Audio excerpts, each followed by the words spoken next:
رب اشرح لي صدري ويسر لي أمري واحلل عقدة من لساني يفقهوا قولي. أحمدك اللهم يا مجيب كل سائل، والصلاة والسلام على من هو أفضل الوسائل، وعلى آله وأصحابه ذوي الفضائل. أما بعد فأعوذ بالله من الشيطان الرجيم. بسم الله الرحمن الرحيم.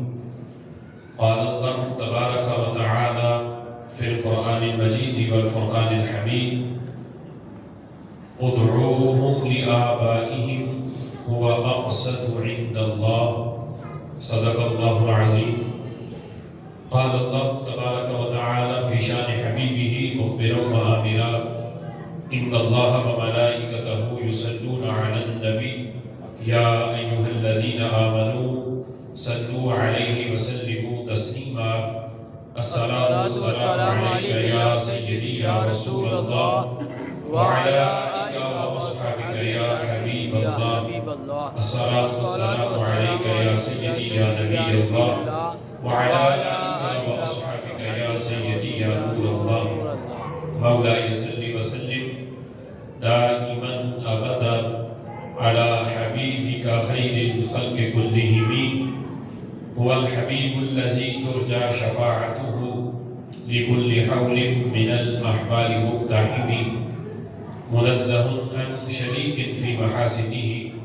فجوهر الحسن فيه غير منقسم. يا رب صل وسلم دائما أبدا على حبيبك خير الخلق كلهم. اللہ وحدہ لا شریک کی حمد و ثنا اور حضور سرور کائنات، مفخر موجودات، زینت بزم کائنات، باعث تخلیق کائنات، دستگیر جہاں غم گسار زماں، حامی بے کساں سید سروراں، قائد المرسلین، خاتم النبیین، احمد مجتبی جناب محمد مصطفیٰ صلی اللہ تعالی علیہ وبارک وسلم کے دربار ناز میں ہدیہ درود و سلام عرض کرنے کے بعد، نہایت ہی معزز محتشم حضرات و سامعین،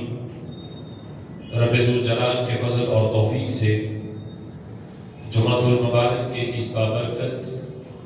اور پرنور اجتماع میں ہم سب کو شرکت کی سعادت حاصل ہو رہی ہے۔ میری دعا ہے رب ذوالجلال ان مقدس لمحات کا صدقہ ہم سب کے گناہوں کو معاف فرمائے، اور رب ذوالجلال ہمیں قرآن و سنت کے ابلاغ و تبلیغ کی توفیق عطا فرمائے۔ آج نئے سال کا پہلا جمعۃ المبارک اور پہلا دن ہے۔ میری دعا ہے رب ذوالجلال اس سال کو اسلام کی ترقی اور اسلام کے عروج کا سال بنائے۔ اللہم آمین۔ رب ذوالجلال مسلمانوں کو اس سال میں تمام دیگر مذاہب پر رب ذوالجلال غلبہ عطا فرمائے۔ اللہم آمین۔ آج کے جمعۃ المبارک میں میری گفتگو کا موضوع ہے منہ بولنے بیٹے کی شرعی حیثیت۔ سبحان اللہ۔ میری دعا ہے رب ذوالجلال ہمیں قرآن و سنت کے احکامات سن کر اس پر عمل کی توفیق عطا فرمائے۔ اللہم آمین۔ آج کا موضوع موجودہ دور کے لحاظ سے بڑا اہم موضوع ہے۔ آج کل اکثر یہ معاملہ دیکھنے میں آیا ہے کہ وہ حضرات جو بے اولاد ہوتے ہیں وہ کسی سے لڑکا یا لڑکی لیتے ہیں اور پھر ان کی پرورش کرتے ہیں، اور اس بچے یا بچی کی بلدیت کی جگہ پر پرورش کرنے والا اپنا نام لکھتا ہے، حالانکہ جو اس کا اصل باپ ہے اس کی بلدیت کو ختم کر کے پرورش کرنے والا، اس کو پالنے والا وہ اپنا بلدیت کی جگہ پہ نام لکھ لیتا ہے۔ تو اس سلسلہ میں اس کے بارے میں بڑی سخت وعید ہے۔ ہماری اکثریت شریعت کا، قرآن و سنت کا علم نہ ہونے کی وجہ سے اس مسئلے میں وہ گرفتار ہیں اور اس مسئلے سے روگردانی کی جا رہی ہے، جو قرآن کی نص قطعی کی بھی مخالفت ہے اور رسول اللہ صلی اللہ تعالیٰ علیہ وسلم کے متعدد فرامین میں اس کی بڑی سخت وعیدیں بھی آئی ہیں۔ اس سلسلہ میں شریعت میں اس بات کی تو اجازت موجود ہے کہ کسی کو منہ بولا بیٹا بنا لیا جائے۔ اس کی مثالیں ہماری تاریخ میں بھی موجود ہیں اور خود رسول اللہ صلی اللہ تعالیٰ علیہ وسلم کی سیرت میں بھی ہمیں اس کی مثال ملتی ہے۔ تو شریعت میں اس بات کی اجازت تو ہے کہ منہ بولا بیٹا بنانا، لیکن اس بات کی ہرگز شریعت میں اجازت نہیں کہ اس لڑکے یا اس لڑکی کی بلدیت کو بدل کر کوئی شخص بلدیت کی جگہ پہ اپنا نام لکھے اور اس کو اپنی طرف منسوب کرے۔ اس کی شریعت میں بالکل اجازت نہیں ہے۔ دور جاہلیت میں یہ معمول تھا کہ اگر کوئی شخص بے اولاد ہوتا تو وہ کسی سے لڑکا لیتا، اسے پالتا اور اسے اپنی طرف منسوب کرتا، اپنا بیٹا قرار دیتا، یہاں تک کہ وہ اس کو اپنا وارث بنا لیتا، وراثت میں بھی اس کو حصہ دیا جاتا۔ تو لوگ بھی اسے اسی کا بیٹا کہنا شروع کر دیتے، یعنی اسے اصل باپ کی بجائے جس نے پرورش کی ہے اس کی طرف منسوب کرنا شروع کر دیتے۔ تو شریعت نے، اسلام نے آ کر اس رواج کو منسوخ کیا کہ یہ دور جاہلیت کا طور طریقہ ہے۔ اسلام میں ہرگز بلدیت کو بدلنے کی اسلام نے اجازت نہیں دی۔ اس سلسلہ میں قرآن مجید فرقان حمید میں جس آیت کریمہ سے اس رواج کو منسوخ کیا گیا وہ سورہ احزاب قرآن مجید فرقان حمید میں رب ذوالجلال کا یہ فرمان موجود ہے۔ خالق کائنات جل جلالہ ارشاد فرماتا ہے ادعوہم لآبائہم هو اقسط عند اللہ، کہ انہیں منہ بولے بیٹوں کو ان کے حقیقی باپ کی طرف منسوب کر کے انہیں پکارو۔ ادعوہم، ان کو پکارو، منہ بولے بیٹوں کو ان کے حقیقی باپ کی طرف جن کے نطفے سے وہ پیدا ہوئے ہیں ان کی طرف منسوب کر کے انہیں پکارو۔ هو اقسط عند اللہ، یہ رب ذوالجلال کے نزدیک زیادہ انصاف والی بات ہے کہ اگر تم ان کو اصل باپ کی طرف منسوب کر کے نہیں پکارو گے تو یہ انصاف کے خلاف یہ عمل ہوگا۔ انصاف کی بات یہ ہے کہ تم ان کو ان کے حقیقی باپ کی طرف منسوب کر کے پکارو۔ اس آیت کریمہ کا شان نزول یہ ہے کہ رسول اللہ صلی اللہ تعالیٰ علیہ وسلم نے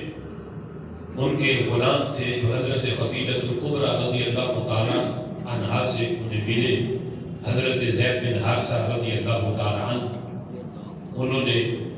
رسول اللہ صلی اللہ علیہ وسلم کو یہ ہبہ کیا، تحفے میں دیا یہ غلام حضرت زید بن حارثہ۔ جس وقت ان سے عقد ہوا، نکاح ہوا، تو نبی پاک علیہ الصلوۃ والسلام نے حضرت زید بن حارثہ رضی اللہ تعالیٰ عنہ کو نہ صرف آزاد کیا بلکہ انہیں اپنا منہ بولا بیٹا بنایا۔ سبحان اللہ۔ جس وقت آزاد کر دیا بھی وہ غلامی میں تھے تو ان کے قبیلے والے بڑا ان کو تلاش کیا۔ اس کی بھی پیچھے لمبی تفصیل ہے کہ یہ زید بن حارثہ مکہ آئے کیسے، تو کسی قافلے نے ان کو، یہ گھر سے باہر بیٹھے تھے، چھوٹے سے بچے تھے، تو وہ لوٹ مار کرنے والا جو قافلہ تھا انہوں نے ان کو گھر سے اٹھایا اور مکہ میں لا کے ان کو بیچا۔ پھر یہ چلتے چلتے حضرت خدیجۃ الکبریٰ رضی اللہ تعالیٰ عنہا کے پاس یہ آئے اور وہاں سے پھر رسول اللہ کی بارگاہ میں پہنچے۔ تو نبی پاک علیہ الصلوۃ والسلام کے پاس تھے، ان کے قبیلے والوں نے بڑی تلاش کی قبیلہ بنی کلب جو ان کا قبیلہ تھا، اس کے کچھ لوگ مکہ مکرمہ میں جب آئے تو انہوں نے مکہ شریف میں حضرت زید بن حارثہ کو دیکھا، دیکھ کے پہچان گئے کہ یہ تو وہ حارثہ کا بیٹا ہے جنہیں وہ تلاش کر رہے ہیں کئی سالوں سے۔ تو انہوں نے جس وقت دیکھا، دیکھ کے پہچان گئے، حضرت زید بھی ان کو پہچان گئے۔ تو اس قبیلے والوں نے جا کے زید بن حارثہ کے ابا جی کو بتایا کہ ہم نے تمہارے بیٹے کو مکہ میں دیکھا، اور وہ فلاں شخص کے حضور کا نام لے کر ان کی وہ ملکیت میں ہے، ان کے وہ غلام ہے تمہارا بیٹا۔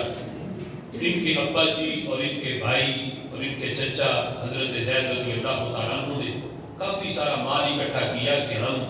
حضرت زید کا فدیہ دے کر انہیں آزاد کروا کے لے آئیں۔ جس وقت یہ مال اکٹھا کر کے مکہ مکرمہ میں پہنچے نبی پاک علیہ الصلوۃ والسلام کی بارگاہ میں، تو ان کے ابا جی کہنے لگے، اے محمد صلی اللہ علیہ وسلم، آپ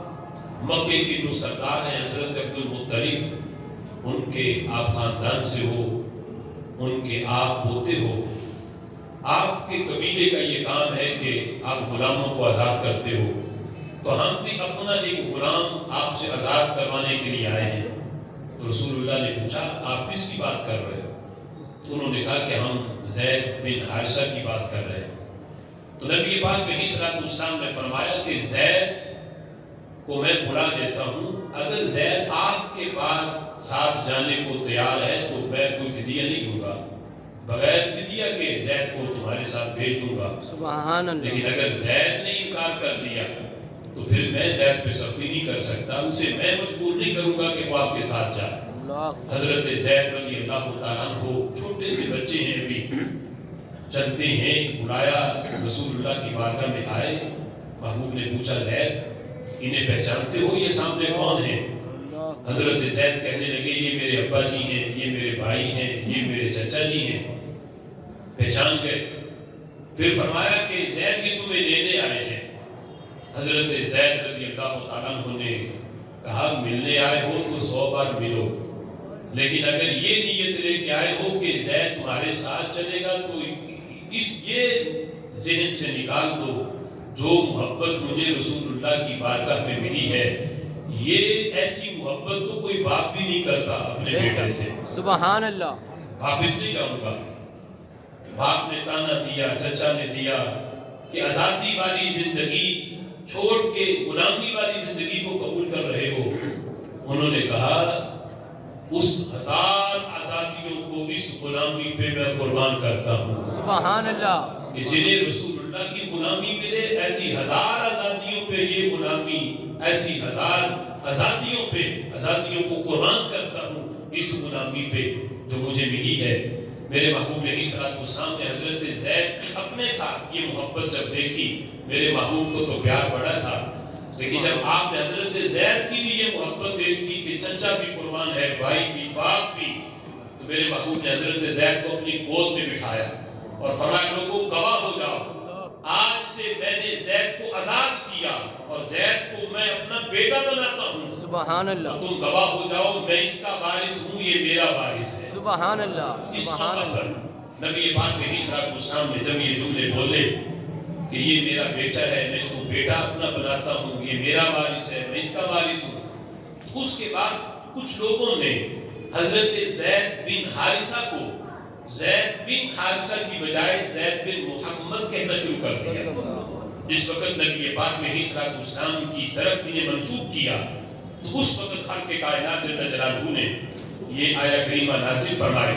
ادعوہم لآبائہم، کہ منہ بولے بیٹوں کو ان کے حقیقی باپ کی طرف منسوب کر کے انہیں پکارو۔ منہ بولا بیٹا، اسے اپنی طرف منسوب نہ کرو، اسے اس کے حقیقی باپ کی طرف منسوب کرو۔ اس آیت کریمہ میں خالق کائنات جل جلالہ نے آگے مزید تاکید کے ساتھ اس کا ذکر کیا۔ اللہ فرماتا ہے، فَإِن لَّمْ تَعْلَمُوا آبَاءَهُمْ، اگر تمہیں علم نہ ہو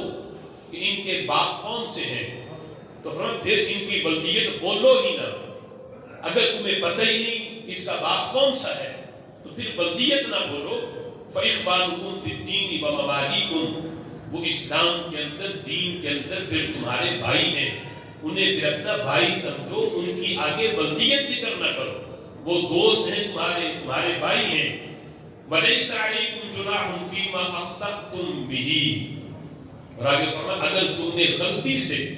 کسی کی بلدیت بدل کے بولا ہے، غلطی سے قصداً ایسا نہیں کیا، جان بوجھ کے پتہ ہونے کے باوجود کہ اس نے یہ لڑکا فلان سے لیا ہے، حقیقی باپ اس کا وہ ہے، یہ پتہ ہونے کے باوجود اگر ایسا کیا تو وہ تو گناہ ہے۔ لیکن اگر غلطی سے ہو گیا، پتہ نہیں چلا، یا یہ پتہ ہے کہ اس کا حقیقی باپ تو فلاں ہے، لیکن آج جو ہمارے معاشرے میں ویسے ہی ادب کے طور پر یا بزرگی کے طور پر کسی کو باپ کہہ دیا جاتا ہے، استاد کو کہہ دیتے ہیں یہ میرے ابا جی ہیں، یا کسی بزرگ کو، پیر کو کوئی بات کہہ دیتا ہے، حالانکہ سننے والوں کو پتا ہو کہ یہ فلاں کا بیٹا ہے، لیکن وہ استاد کو اپنا باپ کہہ رہا ہے، تو اس میں مواخذہ نہیں ہے، اس کی اجازت ہے۔ یا کوئی بزرگ بے اپنے بچے کو، کسی کو، پیر مرید کو یا استاد اپنے شاگرد کو بیٹا کہہ دے، پتا ہے سننے والوں کو بھی کہ اس کا نسب فلاں سے معروف ہے، مشہور ہے، محض ایک شفقت کے طور پہ اسے بیٹا کہہ رہا ہے، تو اس کی تو اجازت ہے۔ لیکن فرمایا وَلَٰكِن مَا تَعَمَّدَتْ قُلُوبُكُمْ، لیکن فرمایا اگر تم نے جان بوجھ کے یہ غلطی کی، پتہ ہونے کے باوجود اس لڑکے کو غیر کی طرف باپ کے علاوہ منسوب کیا، فرمایا پھر یہ غلطی ہے اور اس کا تم سے پھر مواخذہ ہوگا۔ لیکن اگر اللہ فرماتا ہے وَقَالَ اللَّهُ غَفُورًا رَحِيمًا، رب ذوالجلال غفور بھی ہے، رحیم بھی ہے،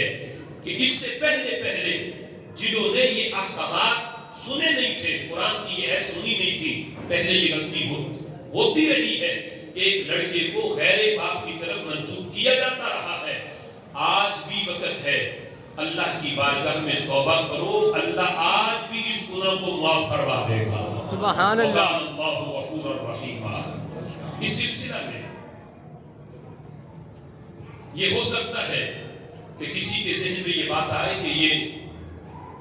یعنی کون سا موضوع نیا شروع کر دیا، اسے کوئی معمولی سمجھے کہ کسی نے کوئی لڑکا یا لڑکی لے کے کسی سے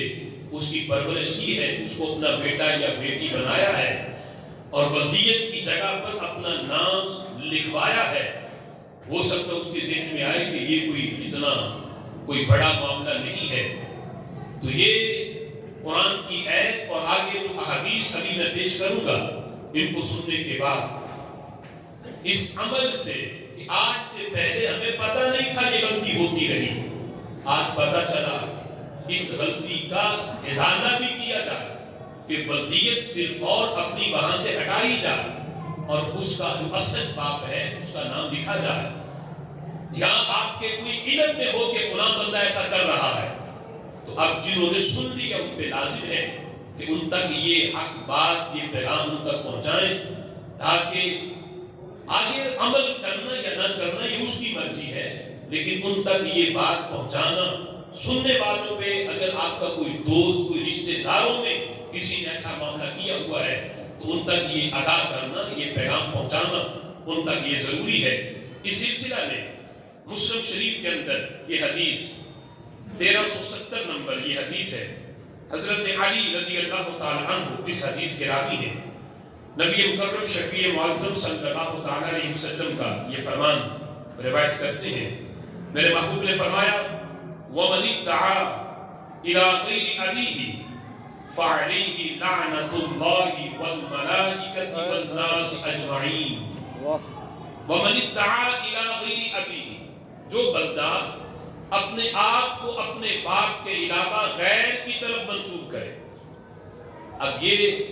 جو لڑکا ہے یا لڑکی ہے جب تک نابالغ ہیں تو شریعت کا قلم اٹھا ہوا ہے، لیکن جب بالغ ہیں تو وہ بھی اس گناہ میں برابر کے شریک ہوں گے۔ اگر لڑکے کو پتہ چل جاتا ہے کسی ذرائع سے کہ تمہارا حقیقی باپ تو وہ ہے، حقیقی ماں تمہاری وہ ہے، انہوں نے تو محض تمہیں لے کے پالا ہے اور تم باپ کی جگہ پہ اصلی باپ یا حقیقی باپ جو ہے اس کا نام لکھنے کی بجائے تم اس کا نام لکھ رہے ہو، اسے یہ پتہ چل جائے، اس کے بعد اگر وہ یہ غلطی کرے گا تو پھر وہ اس فرمان کے اندر آئے گا۔ اور جب تک لڑکے یا لڑکی کو پتہ نہیں، لوگ ایسا کر رہے ہیں پتہ ہونے کے باوجود، یا جنہوں نے لے کے اسے پالا ہے وہ یہ غلطی کر رہے ہیں، تو اس لعنت کے مستحق پھر وہ قرار پائیں گے۔ وَمَنِ ادَّعَىٰ إِلَىٰ غَيْرِ أَبِيهِ، جو اپنے آپ کو اپنے باپ کے علاوہ غیر کی طرف منسوب کرے، تو میرے آقا فرماتے ہیں فَعَلَيْهِ لَعْنَةُ اللَّهِ وَالْمَلَائِكَةِ وَالنَّاسِ أَجْمَعِينَ، تو اس بندے پہ اللہ کی بھی لعنت، اللہ کے فرشتوں کی بھی لعنت، اور قیامت تک آنے والے تمام لوگوں کی لعنت اس پہ برستی ہے جو بندہ کسی کو اس کے حقیقی باپ کے علاوہ غیر کی طرف منسوب کر کے پکارتا ہے، جان بوجھ کے یہ غلطی کرتا ہے۔ اور آگے فرمایا لا، صرف اتنا ہی نہیں، لا يقبل اللہ منہ یوم القیامت صرفا ولا عدلا، جتنی مرضی نمازیں پڑھتا رہے ہمیں قیامت تک اللہ اس بندے کے نہ نفل قبول کرتا ہے نہ فرض قبول کرتا ہے، نہ فرضی عبادت اس کی قبول ہے نہ نفلی قبول ہے، جب تک وہ اس غلطی کا مرتکب ہے، جب تک یہ غلطی کرتا رہے گا، نہ نفلی عبادت قبول نہ اس کی فرضی عبادت قبول۔ یہ کوئی معمولی معاملہ نہیں ہے، اسے محض اس وجہ سے کوئی صرف نظر کر دے کہ اب یہ غلطی ہو گئی، اب یہ کاغذات بن گئے، اب تو اتنی سنتوں پہ یہ نام آ گیا، اب تو جناب شناختی کارڈ بن چکے، یہ معاملہ بن چکا،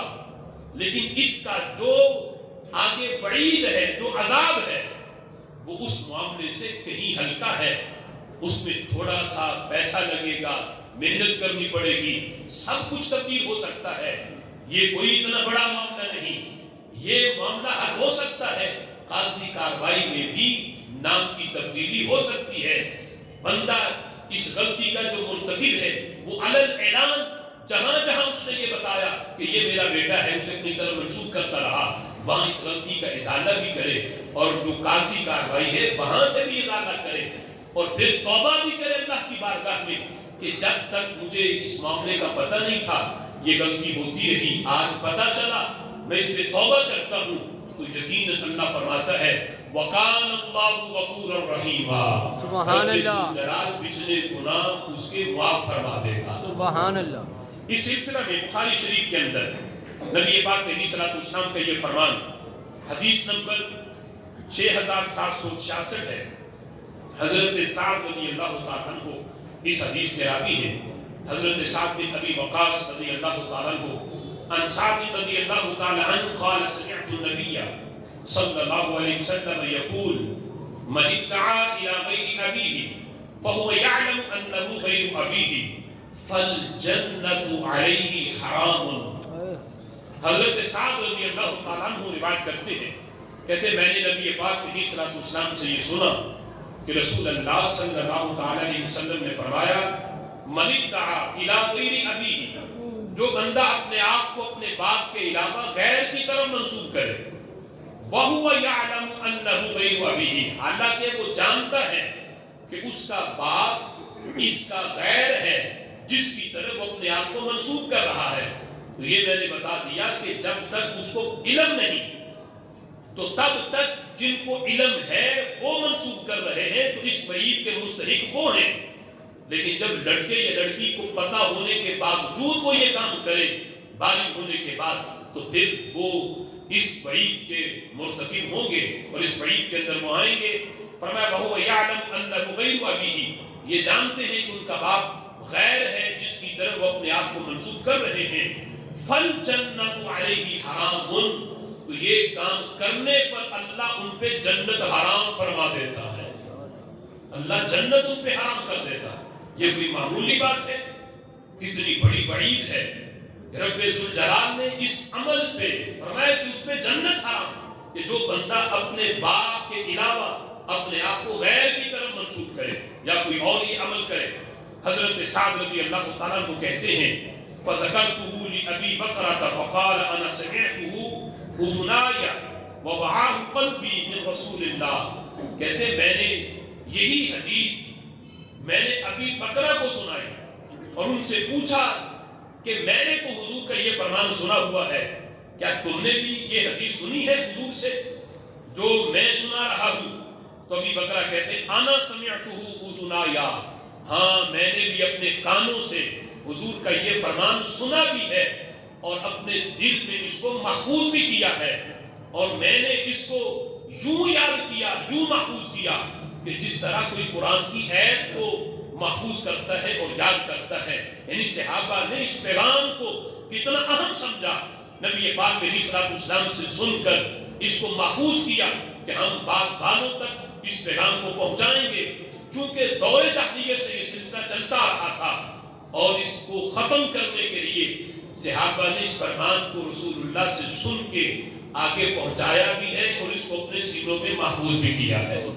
اس سلسلہ میں بخاری شریف کے اندر حضور کا ایک اور فرمان جو کتاب الفرائض کے اندر موجود ہے، حدیث نمبر 6768 ہے، حضرت ابی ہریرہ رضی اللہ تعالی عنہ اس حدیث کے راوی ہیں۔ ان ابی ہریرہ رضی اللہ تعالی عنہ عن النبی صلی اللہ علیہ وسلم لا ترغبوا عن آبائکم فمن راغب عن ابیہ فہو کفر۔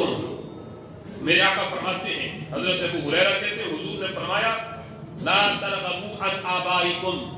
اپنے آبا سے اعراض نہ کرو، پتہ ہونے کے باوجود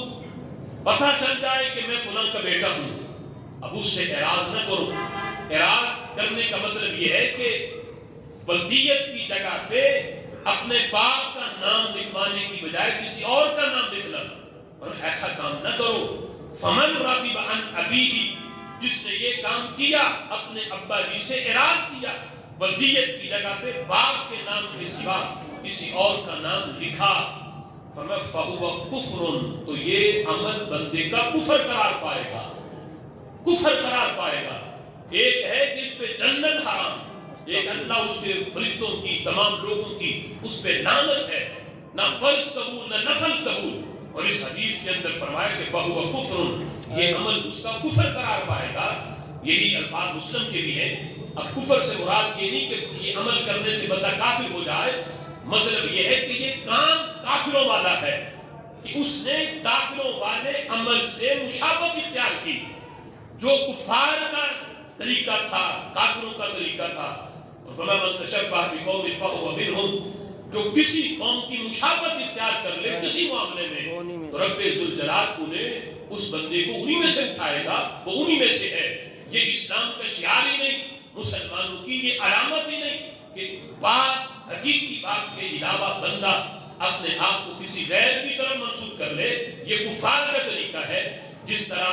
اس حدیث کے اندر ہے کہ جس بندے نے جان بوجھ کے نماز کوئی قضا کی تو اس نے کفر کیا، تو یہ نہیں کہ وہ بندہ نماز قضا کرنے سے وہ کافر ہو جاتا ہے، یعنی اس بندے نے کام کافروں والا کیا۔ اب یہ نہیں کہ جو یہ کام کر رہا ہو اس حدیث کی بنا پہ ہم اسے کافر کہنا شروع کر دیں، وہ کافر بن نہیں جاتا، لیکن اس کا یہ عمل ہے کافروں والا۔ یعنی کسی عمل کی جب شدت کو بیان کرنا ہو کہ یہ کام اللہ اس کے رسول کے نزدیک کتنا کبیح ہے، کتنا برا ہے، اور اس کی حرمت کی شدت کو بیان کرنا ہو، تو پھر یہ لفظ بیان کیے جاتے ہیں کہ اگر اس نے یہ کام کر لیا فہو کفر، گویا اس بندے نے کفر کر لیا۔ تو اتنا بڑا معاملہ کہ جسے نبی پاک علیہ الصلوۃ والسلام کفر کے ساتھ تشبیہ دے رہے ہوں، اس پہ یہ ضروری ہے کہ ایسے عمل سے توبہ بھی کی جائے اور اللہ کی بارگاہ میں معافی مانگ کے اس عمل کا جو ہے مواخذہ کر کے اس کا ازالہ بھی کیا جائے۔ اب اس مسئلے کا حل کیا ہے؟ ولدیت بدلنا یہ تو جائز نہیں، آپ نے قرآن کی آیت بھی سنی، احادیث بھی سنی۔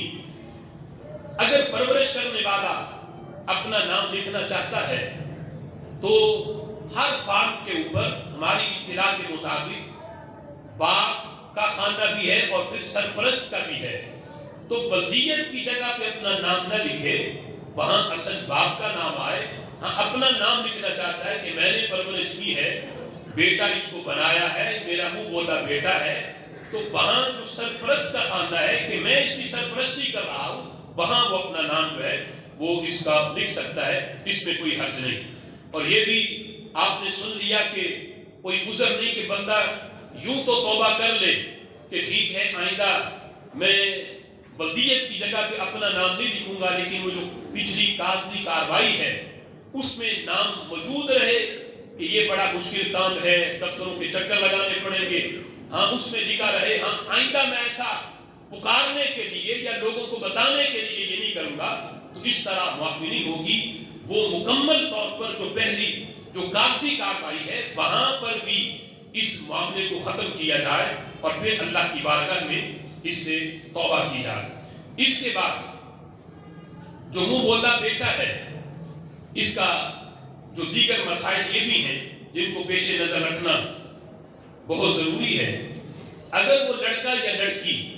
جن کو پرورش کے لیے کسی جگہ سے لیا ہے، اس لڑکے یا لڑکی کا لینے والے میاں بیوی سے خونی تعلق نہیں ہے، خونی تعلق نہیں ہے، اجنبیوں سے لیا یا ایسے رشتہ داروں سے لیا کہ اس لڑکے یا لڑکی کا شوہر یا بیوی سے کوئی خونی تعلق نہیں بنتا، وہ ان کے لیے غیر محرم ہے، محرم نہیں ہے، تو پھر آگے جو غیر محرم کے جو پردے کے مسائل ہیں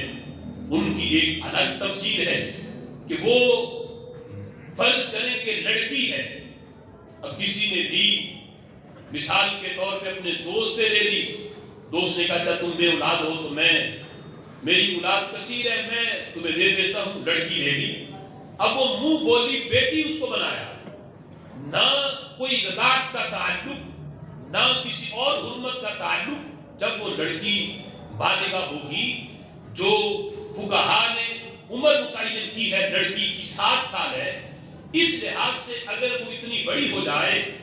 تو اس منہ بولا جو باپ اس کا بنا ہوا ہے، جس نے اس کو اپنی بیٹی بنا ہے، اس سے بھی اس کا شرعی طور پہ پردہ ہے۔ اب دیگر معاملات تو دور کے ہیں، جو پرورش کر رہا ہے اس کے لیے بھی شرعی طور پہ جو پردہ ہے، کیونکہ وہ لڑکی اس کے لیے غیر محرم ہے، نہ اس کی حقیقی بیٹی ہے اور نہ وہ اس کی کوئی بھتیجی ہے، نہ اس کی کوئی بھانجی ہے، یعنی اس قسم کا بھی رشتہ نہیں، وہ اس کے لیے ایک اجنبیہ لڑکی ہے، غیر محرم ہے، تو اس سے بھی پردے کا وہی حکم ہوگا جو ایک اجنبی سے حکم ہوتا ہے۔ لیکن ہمارے معاشرے کے اندر دور دور تک ایسا معاملہ کسی کے ذہن میں بھی نہیں آتا ہوگا کہ ٹھیک ہے لڑکی لی ہے، اس کو میں نے اپنی بیٹی بنایا، ایسے معاملات۔ اب اگر وہ لڑکا ہے لڑکی نہیں، تو جو اس کی ماں بنی ہوئی ہے، یعنی منہ بولی ماں ہے جس نے اس کو اپنا بیٹا بنایا ہے، جب یہ لڑکا بالغ ہوگا، اتنا بڑا ہو جائے کہ جس سے عورت کے لیے پردے کا جو ہے وہ حکم شروع ہو جاتا ہے، اس سے بھی شرعی پردہ ہوگا۔ وہ اس لڑکا اس کے لیے غیر محرم ہے، اس لڑکے کے لیے وہ عورت جو اگرچہ عرف والوں میں تو اس کی ماں کہلائے، لیکن شریعت میں وہ اس کے لیے غیر محرم ہے اور اس سے بھی اس کا پردہ شرعی طور پہ جو ہے وہ ضروری ہے۔ ہاں اگر معاملہ ایسا ہو کہ پالنے والوں نے، اگر وہ لڑکی مثال کے طور پہ کسی شخص نے لڑکی کو اپنے بھائی سے لیا ہو، یعنی وہ بھائی کی بیٹی ہو، بھائی نے بھائی کو بیٹی دے دی، تو اب جو ہے وہ چونکہ اس کی بھتیجی ہے تو اس لحاظ سے تو پالنے والے کے لحاظ سے تو پردے کے احکام نہیں ہوں گے کہ بھتیجی جو ہے وہ تو محرم ہوتی ہے، بھتیجی کے لیے اس کا چچا محرم ہے، تو اس لحاظ سے تو پردہ نہیں ہوگا۔ لیکن اگر وہ کہے کہ میرے بیٹے ہیں، اللہ نے مجھے بیٹی نہیں دی، تو بھائی کہے میری ساری بیٹیاں ہی ہیں، چلو ایک تم لے لو، تم اس کی پرورش کرو۔ اب اس بھائی کے جو دیگر بیٹے ہیں یہ اس لڑکی کے لیے غیر محرم ہے، یہ اس کے لیے محرم نہیں ہے۔ یہ نہ سمجھے کہ میں نے بیٹی لے لی، اب یہ میری بیٹی ہے جو حقیقت میں اس کی بھتیجی ہے، اور کہے کہ یہ جو میرے لڑکے ہیں یہ اس کے بھائی ہو گئے، تو ایسا نہیں، وہ اس کے لیے غیر محرم ہے اور ان سے وہی پردہ ہے جو ایک غیر محرم کا غیر محرم سے ہوتا ہے۔ اس سلسلہ میں اگر عورت نے اپنی بہن سے لی تو وہ اس کی بھانجی جو ہے وہ قرار پائے گی، یا لڑکا لیا عورت نے تو اس کا بھانجا ہے، اس لحاظ سے بھی جو ہے وہ پردہ نہیں ہوگا۔ لیکن آگے جو دیگر ان کی اولاد ہو ان کے لحاظ سے وہ پردے کے احکام لگیں گے، کیونکہ دیگر اولاد کے لیے تو وہ لڑکا جو ہے وہ غیر محرم ہے اور پردہ کرنا ضروری ہے۔ اس سلسلہ میں ایک اور معاملہ ہے جس میں پردہ کے لحاظ سے نرمی ہو سکتی ہے، وہ یہ ہے کہ جنہوں نے کسی سے لڑکا یا لڑکی پرورش کے لیے لیا، اس کو اپنا منہ بولا بیٹا یا بیٹی بنایا، تو وہ عورت اسے اپنا دودھ پلا دے، اس سے حرمت رضاعت ثابت ہوگی اور وہ اس کی رضائی ماں بن جائے گی،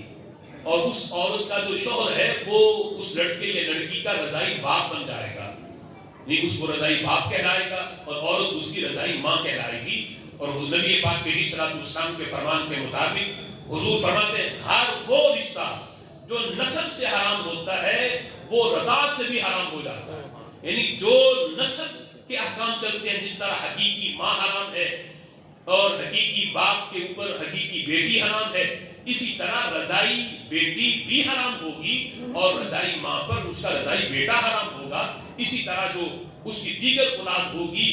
وہ بھی اس پر حرام ہو جائے گی، یعنی وہ بھی اس کے لیے محرم بن جائے گی۔ اس لحاظ سے پردے کے احکام کے اندر جو ہے وہ نرمی آ جائے گی۔ لیکن عام طور پر ہمارے معاشرے کے اندر اس طرح دوسروں کی اولاد کو لیتا وہی ہے جس کی اپنی ہو نہ، تو جب اولاد نہ ہو تو پھر دودھ کیسے آئے گا، عورت کو دودھ کیسے پلائے گی؟ کہ عام طور پر عورت کو دودھ آتا ہی تب ہے جب بیٹے کی ولادت ہو، اس کے بعد جو ہے یہ معاملہ شروع ہوتا ہے اور پھر آگے۔ اور یہ بھی ضروری ہے کہ بچہ یا بچی ان کی عمر 2.5 سال سے کم ہو، اس عمر میں وہ کسی عورت کا دودھ پیے تو وہ عورت اس کی رضائی ماں بنے گی۔ اگر 2.5 سال سے 1 دن بھی اوپر ہو گیا، اب اگر وہ دودھ پیتا ہے تو وہ رضائی نہ یہ رضائی بیٹا بن سکتا ہے نہ وہ رضائی ماں بن سکتی ہے۔ یعنی یہ بھی ضروری ہے کہ عمر جو ہے لڑکے یا لڑکی کی 2.5 سال سے کم ہو۔ اچھا مسئلہ یہ کہ اب عام طور پہ بچوں کو لیتا ہوئی جن کی اپنی ہو نہ، تو ان کے لحاظ سے یہ پھر پردے کے احکام کے اندر نرمی کیسے آئے گی؟ تو اس کی صورت یہ ہے کہ مثال کے طور پر اگر لڑکا جو ہے وہ لیا تو شوہر کی کوئی بہن ہے کہ جس کے ہاں ان دنوں اولاد ہوئی اور وہ اپنے کسی بچے کو دودھ پلا رہی تھی، اس نے کسی سے بچہ لیا اور اپنی بہن سے کہا کہ تم اس کو دودھ پلا دو۔ اب بہن نے اس بچے کو بھی دودھ پلا دیا، اب وہ بہن تو اس کی رضائی ماں بن گئی، اور یہ جو پالنا چاہتا ہے اسے اپنی بیٹی بنانا چاہتا ہے یا بیٹا بنانا چاہتا ہے تو وہ اس کا رضائی ماموں بن جائے گا۔ اس لحاظ سے بھی یہ پردے کے احکام کے اندر نرمی آ جائے گی کہ جس طرح حقیقی ماموں ہوتا ہے وہ رضائی حقیقی بانجی پر حرام ہے، اسی طرح رضائی ماموں رضائی بانجی پر حرام ہو جائے گا، اور ان کا آپس میں یہ غیر محرم والا سلسلہ نہیں رہے گا، یہ آپس میں محرم بن جائیں گے۔ یا یہ ہے کہ عورت جو ہے اس کی کوئی بہن جو ہے وہ اس کے ہاں ان دنوں اولاد تھی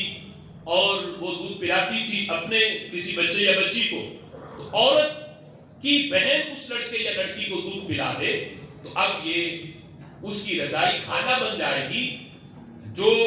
اسے اپنا بیٹا یا بیٹی بنانا چاہتی ہے یہ رضائی خالہ، اور پھر جو ہے اس طرح بھی جو رضاعت کے معاملات ہیں نسب کے معاملات کی طرح یہ بھی حرمت لائیں گے، اور یہ جو غیر محرم والا سلسلہ ہے یہ ختم ہوگا، اور اس طرح آپس میں یہ محرم بن جائیں گے۔ اور پردے کے احکام کے پالنے والے کے لحاظ سے کہ جس نے پرورش کرنی ہے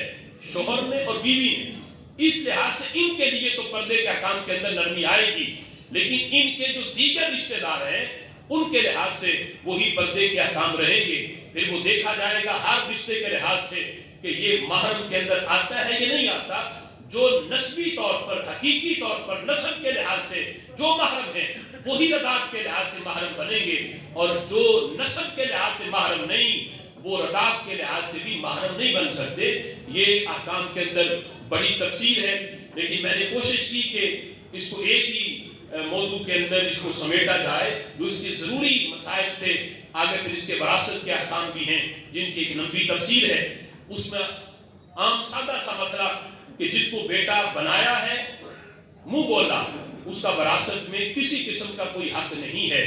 اگر کسی نے منہ بولے بیٹے کو وراثت میں حصہ دیا اور حصہ دینے کی وجہ سے دیگر افراد جو حقیقی طور پہ وارث تھے